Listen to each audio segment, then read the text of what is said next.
तो मैं निवेदन कर रहा था कि भगवान हरि ने गजराज का उद्धार किया। कथा आपको मालूम है। गजराज के पैर को पकड़ करके ग्राह जब पानी में खींचने लगा, उसके सारे प्रयास व्यर्थ हो गए। उसके परिवार के लोग भी उसे छोड़कर चले गए। अकेले वो लड़ता रहा और लड़ते लड़ते जब थक गया तब उसे भगवान की याद आई। हाथी होकर, पशु होकर भगवान को कैसे याद करता है, उसको भगवान की याद कैसे आएगी? तो सुखदेव जी उत्तर देते हैं, राजन, पूर्व जन्म के संस्कार के कारण जजाप परमम जाप्यम प्राग जन्मनि अनुशिक्षितम। पूर्व जन्म के संस्कार के कारण उसे भगवान की याद आ गई। पूर्व जन्म में ये इंद्रद्युम्न नाम का राजा था और उस समय ये भगवान विष्णु का परम भक्त था। उसी समय इसके गुरुजी आ गए, अगस्त मुनि। उनके आने पर उठ करके खड़ा नहीं हुआ, बैठे ही रहा। गुरुजी नाराज हो गए। गुरुजी ने कहा, हाथी जैसे बैठे हो, जाओ हाथी हो जाओ। अगले जन्म में हाथी बन गए। पूर्व जन्म का संस्कार था, भक्ति किया था।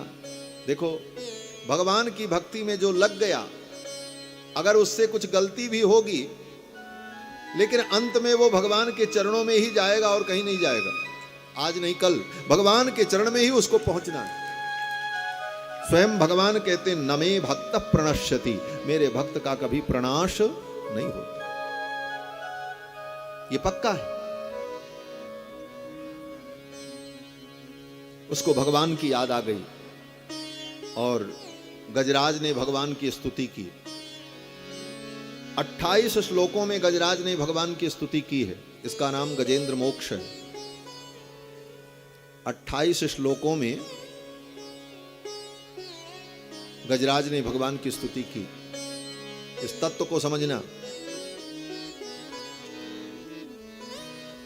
गाना, गीत, नाचना तो वो तो बड़ा सरल काम है, लेकिन समझना बहुत जरूरी है। गजराज 28 श्लोकों में भगवान की स्तुति करता है, लेकिन कहीं गजराज ने भगवान का नाम नहीं लिया। पूरी स्तुति कर गया। बोले, बिना नाम लिए स्तुति कैसे हुई? बोले, तो गजराज की जो स्तुति थी बड़ी गोलमाल थी। गोलमाल का मतलब, गजराज कह रहा था, जो सारे दुनिया का मालिक है वो मेरी रक्षा करे, जो कण कण में बैठा हुआ है वो मेरी रक्षा करे, जो मेरे अंदर और सबके अंदर विद्यमान है वो मेरी रक्षा करे। यस्मिन इदम यतश्चेदम, ये संपूर्ण सृष्टि जिसके अंदर विद्यमान है वो मेरी रक्षा करे। ये सारी सृष्टि जिससे उत्पन्न हुई है वो मेरी रक्षा करे। ये सब कहता रहा, लेकिन नाम कहीं नहीं लिया कि वो कौन है, वो विष्णु हैं, कि वो गोविंद हैं, कि वो सूर्य हैं, कि वो चंद्रमा हैं, कि वो ब्रह्मा हैं, कि वो शंकर हैं, कि वो इंद्र हैं। किसी का नाम नहीं लिया। पूरी स्तुति पढ़ लेना। 28 श्लोकों में स्तुति करते हुए गजराज ने कहीं भगवान का नाम नहीं लिया और कोई देवता उसकी रक्षा के लिए नहीं आए। तो बेचारा लड़ता रहा। सब देवता देख रहे थे।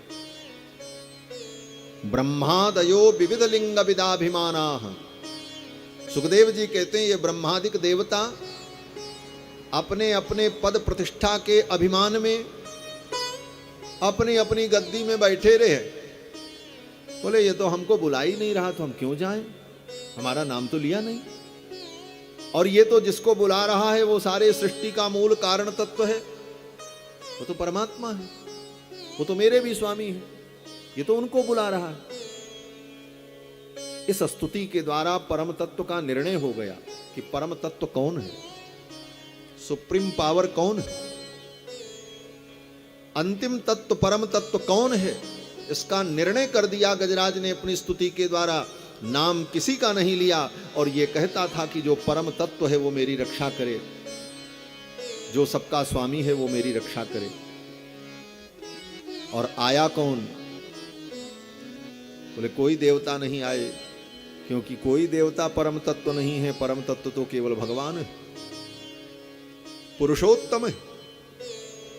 और भगवान आए, जबकि भगवान का भी नाम उसने नहीं लिया था, लेकिन जिन जिन विशेषताओं का वर्णन किया वो विशेषता भगवान में ही भगवान आए। देखो, ये भगवान शब्द भी केवल भगवान के लिए प्रयुक्त है। विष्णु पुराण में पराशर महर्षि ने इसका वर्णन किया है। अन्यत्र जो भगवान शब्द का प्रयोग है वो औपचारिक है, फॉर्मेलिटी में प्रयोग किया जाता है। यथार्थ में भगवान शब्द का प्रयोग केवल भगवान के लिए।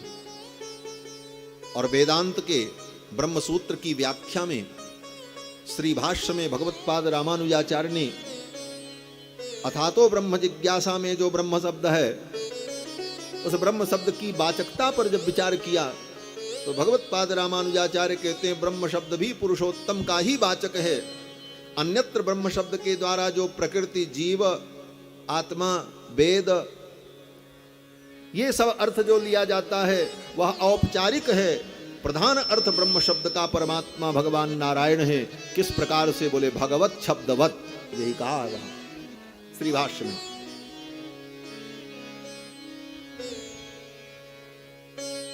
तो 28 श्लोकों में गजराज ने स्तुति की। आज निर्णय हो गया परम तत्व कौन है? बोले भगवान। और भगवान अपने गरुड़ पर बैठ करके आए। गजराज ने भगवान को आते देखा। शंख चक्र गदा पद्म धारण किए, पीतांबर बनवाला विभूषित भगवान आ रहे थे। भगवान का पीतांबर आकाश में उड़ रहा था। भगवान की अलकावली वायु के वेग से हल्लोरित हो रही थी।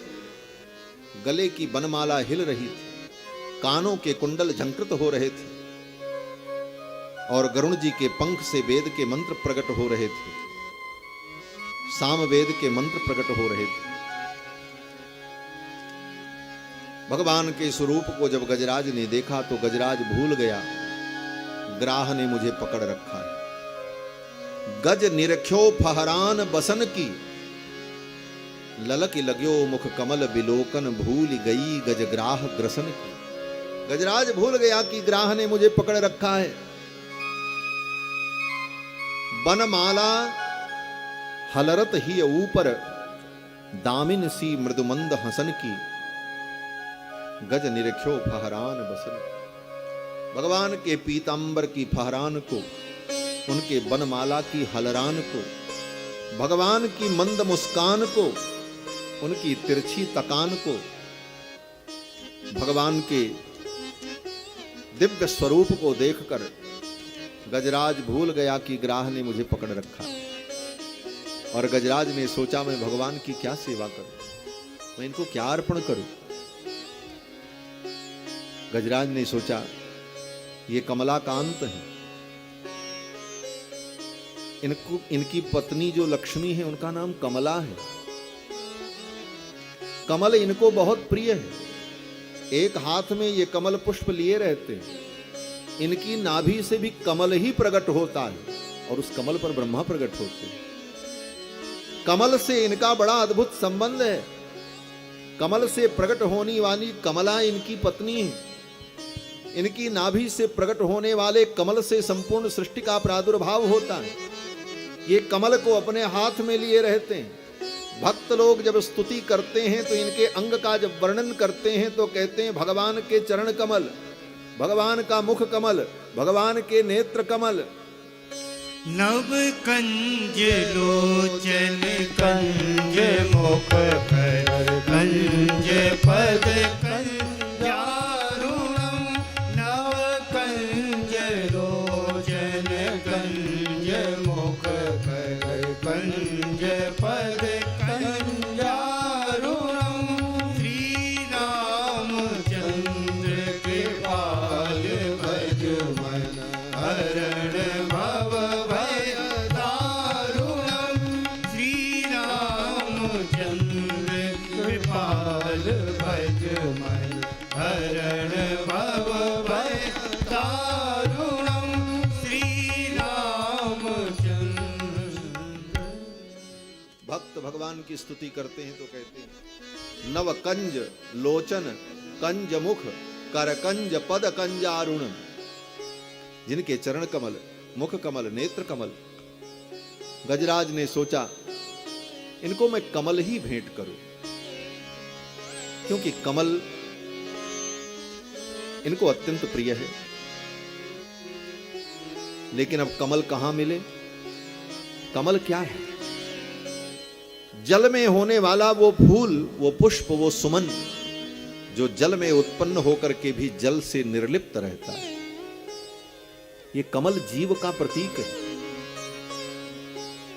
संसार में उत्पन्न होकर के भी हम संसार से निर्लिप्त रहें, यही हमारा वास्तविक स्वरूप है। और ये कमल क्या है? बोले सुमन है, सुंदर मन। संसार से निर्लिप्त हो जाए जिसका मन, वही सुंदर मन सुमन है, और वही कमल भगवान को प्रिय है। गजराज ने अपनी सूंड से एक कमल पुष्प उखाड़ा और भगवान नारायण को अर्पित किया। उच्छिप्य सांबुज करम गिरिमाह कृच्छान नारायणाखिल गुरो भगवन नमस्ते। ऐसा कहकर भगवान को कमल पुष्प अर्पण किया। भगवान ने देखा गजराज तो डूब जाएगा। अभी भगवान कहां तक पहुंचे थे? बोले गजराज पानी में डूब रहा था, उसकी सूंड डूबने वाली थी। सूंड में गजराज ने कमल पुष्प उठाया, तब तक भगवान आकाश में आ चुके थे। एक हाथ से तो भगवान ने गजराज के द्वारा समर्पित कमल पुष्प को ग्रहण किया। अभी गरुण जी नीचे बैठे नहीं। गरुण जी कौन है? बोले भगवान के विमान है, और विमान जब लैंडिंग कर जाए तब विमान में बैठा हुआ यात्री बाहर निकलता है। अब गरुण जी उतर जाएं नीचे तब भगवान उतरे। भगवान ने सोचा जब तक गरुण नीचे उतरेंगे और मैं उतरूंगा तब तक तो मेरा भक्त डूब जाएगा, इसलिए भगवान गरुण की पीठ से कूद गए। गरुण को ऊपर ही छोड़ दिया, भगवान कूद गए, नीचे आ गए। वेद व्यास जी कहते हैं तम वीक्ष पीड़ित मज सहसावतीर्य, उस पीड़ित अज को देखकर भगवान सहसा कूद पड़े। बड़ा साहस करना पड़ा भगवान को। किसी विमान से किसी यात्री को कूदना बड़े साहस की बात होती, इसलिए वेद व्यास जी कहते हैं सहसावतीर्य, सहसा भगवान कूद पड़े और सग्राहमासु सरस कृपयोज्जहार, और भगवान ने गजराज की सूंड को पकड़ा और ग्राह के सहित गजराज को बाहर निकाल दिया। वो ग्राह जो था क्रोकोडाइल, मगरमच्छ, वो गजराज के पैर को पकड़े था, वो भी नीचे लटका हुआ बाहर चला आया। और उसके बाद भगवान ने अपने चक्र से उस ग्राह के मस्तक को काट दिया। चक्रेण नक्र वदनम विनिपाट्य तस्मात्, अपने चक्र के द्वारा ग्राह के मस्तक को भगवान ने काट दिया। वो ग्राह भी वैकुंठ चला गया और गजराज को लेकर के भगवान अपने साथ वैकुंठ गए। जब वैकुंठ पहुंचे तो वो मगरमच्छवा पहले ही पहुंच गया, वो पहले ही पहुंच गया। भगवान जब अपनी गद्दी पर बैठे, चारों तरफ देखा, सब भक्त लोग वैकुंठ के भगवान की स्तुति कर रहे थे। भगवान आज एक नए भक्त को लेकर के आए हैं। आज भक्तों की एक संख्या वैकुंठ में बढ़ गई। ये उत्सव चल रहा था, तैयारी चल रही थी। तब तक भगवान ने देखा एक नया पार्षद खड़ा है। भगवान ने लक्ष्मी जी से पूछा, देवी ये कौन है? भगवान ने कहा जिसका, लक्ष्मी जी ने कहा जिसका उद्धार करने आप गए थे वही तो है। भगवान ने कहा जिसका उद्धार किया तो उसको तो मैं अपने साथ लेकर के आ रहा हूं, ये कौन है? तो लक्ष्मी जी ने कहा यही बात है प्रभु, जो आपके चरणों की भक्ति करे, जो आपके चरणों का आश्रय करे, उसको मुक्ति मिलेगी कि नहीं मिलेगी इसमें तो विलंब हो सकता है, संदेह हो सकता है, लेकिन जो आपके भक्तों का चरण पकड़ ले उसकी मुक्ति तो पक्की है, उसकी मुक्ति तो तय। इसने आपके भक्त के चरण को पकड़ा था, इसलिए इसको वैकुंठ पहले मिल गया और आपके भक्त को वैकुंठ बाद में मिला। वास्तव में भगवान के भक्तों का व्यक्ति आश्रय ले ले तो भक्तों के संबंध से उस जीव को भगवत प्राप्ति हो जाए। प्रणत कुटुंब पाल रघुराई, भगवान प्रणत कुटुंब पाल है। कुटुंब का एक व्यक्ति, परिवार का एक व्यक्ति भगवान का शरणागत हो जाए तो उसके संबंध से संपूर्ण परिवार पर भगवान की कृपा बरसती है। गजराज की ये कथा सुखदेव जी ने राजा परीक्षित को सुनाई।